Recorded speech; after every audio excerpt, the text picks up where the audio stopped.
మన వాళ్ళు ఎంతమంది వచ్చారయ్యా? 20 మంది కానిస్టేబుల్స్, 20 మంది హోంగార్డ్స్ వచ్చారు సార్. ఏం సరిపోతారు? ఇక్కడ పరిస్థితి చూస్తే గొడవ జరిగేటట్టే ఉంది. మరో 50 మందిని తెప్పించండి.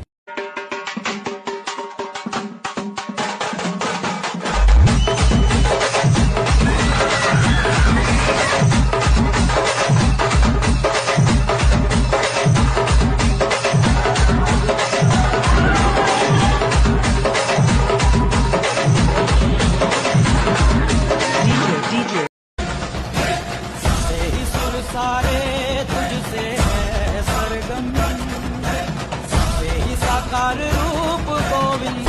DJ, Virat Smile.